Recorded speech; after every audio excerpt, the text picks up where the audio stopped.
Hello friends, Denny Pruto here with another lesson from the Westminster Shorter Catechism. This time we're looking at the subject of God's providence. The question is, what are God's works of providence? God's works of providence are His most holy, wise, and powerful, preserving and governing all of His creatures and all of their actions.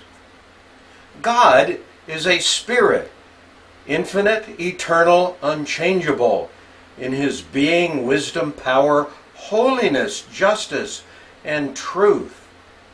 Providence, you see, is God's most holy, wise, and powerful preserving and governing.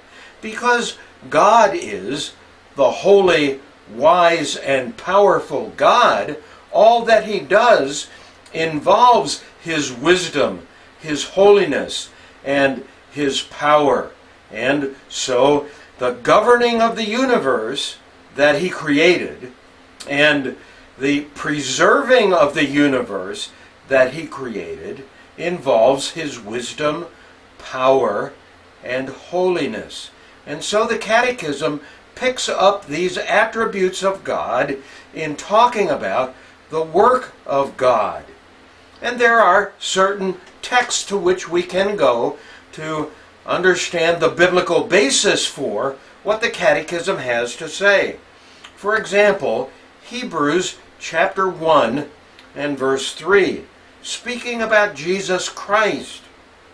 And He is the radiance of His glory and the exact representation of His nature, and upholds all things by the word of His power. Jesus Christ, who is the second person of the Trinity, who is God, and who entered into this world as God incarnate, upholds all things by the word of His power.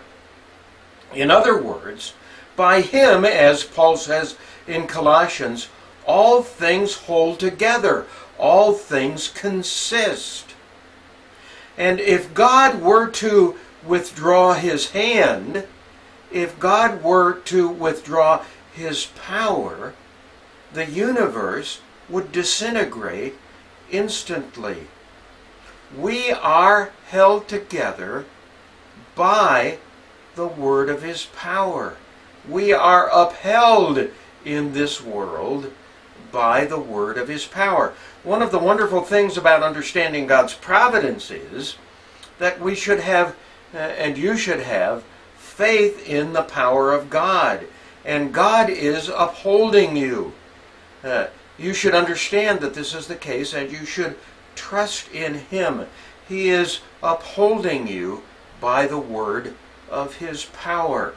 And God not only made this world and in one sense ceased from His labors and rested on the seventh day, but in another sense He continues His work in upholding this creation and governing this world so that all things work out in accordance with His will. Listen, if you would, with me at John chapter 5 and verse 17. But Jesus answered them, "My Father is working until now, and I myself am working." You see, there's a sense in which the Father's work is continuing, not His work in creating this world, but His work in upholding and governing this world. And so God is very close, and God is very active. I like the illustration in which the pastor calls the congregation to take a deep breath. You do it yourself. Take a deep breath. Yes, you can let it out. And the point is that the Spirit of God is closer to us than the air that we breathe. He is upholding you and governing you and all of your actions. He is continuing to work. And how does God work? Well, Paul tells us in Ephesians chapter 1 and verse 11. He says, to the end that we who were first to hope in Christ, I read verse 12. Also, we have obtained an inheritance, having been predestined according to the purpose, to his purpose, who works, listen to this now, who works all things after the counsel of his own will. See, what is providence? Providence is God's most holy, wise, and powerful, preserving and governing all of his creatures and all of their actions.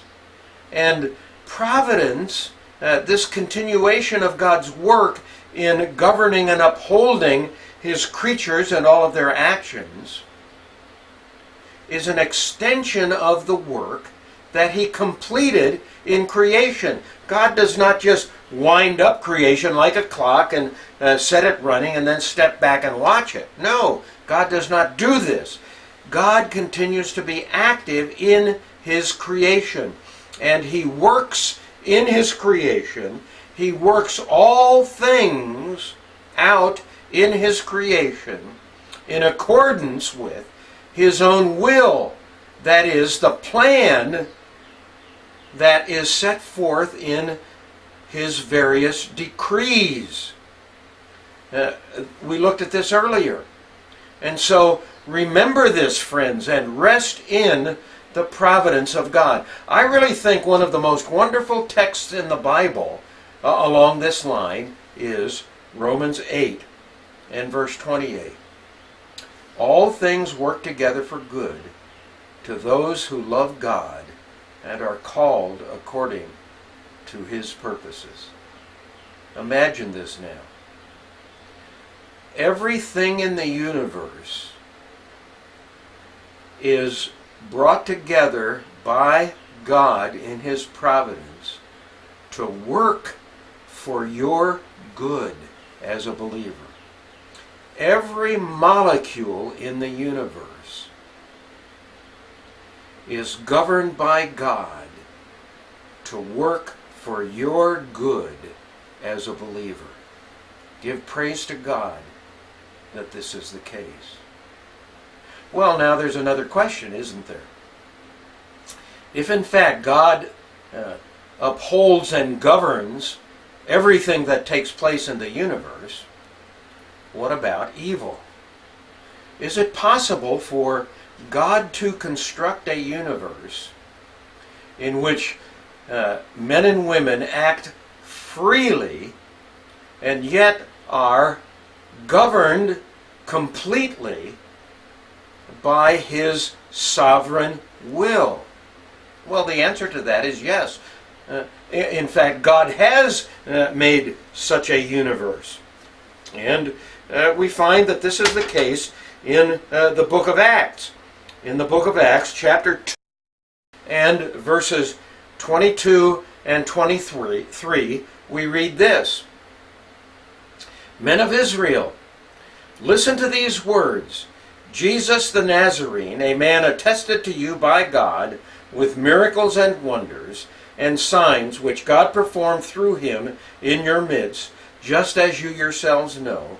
This man, delivered over by the predetermined plan and foreknowledge of God, you nailed to a cross by the hands of godless men and put him to death.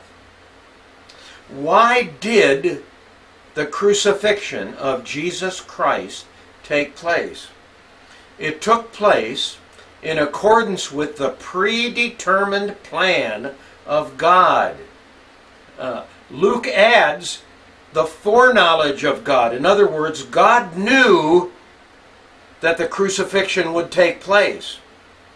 And what this means is that God did not only look ahead and see that it would take place, oh yes, that's going to happen, but when God knows for sure that something will take place, it inevitably must take place. And so there's no distinction between God's predetermined will and God's foreknowledge. They are exactly the same. And so God is sovereign. God's plan was that Christ should be crucified.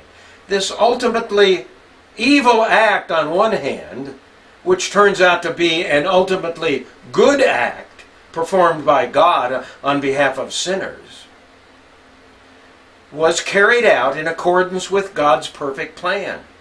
And verse 22 adds, "This man delivered over by the predetermined plan and foreknowledge of God, you nailed to a cross by the hands of godless men and put him to death." In other words, these men who nailed Christ to the cross were responsible for their evil deeds. Yes, what they did took place in accordance with the predetermined plan of God. And these men acted freely. And because they acted freely in carrying out their sinful deeds, they are culpable, they are guilty, they are responsible for what they have done. And yet God in these acts is absolutely sovereign. Can God make a universe in which He is absolutely sovereign and in His providence rules and governs all the actions of His creatures and all the actions that take place in that universe, and yet men act freely, men and women act freely, and as a result, responsibly for their sins? The answer to that is yes. What are God's acts of providence? God's acts of providence are His most holy, wise, and powerful, preserving and governing all of His creatures and all of their actions. Rest in and trust, dear friends, the great providence of God, and rest in His holy hand as He upholds you and guides you in all of your actions. Thanks for listening.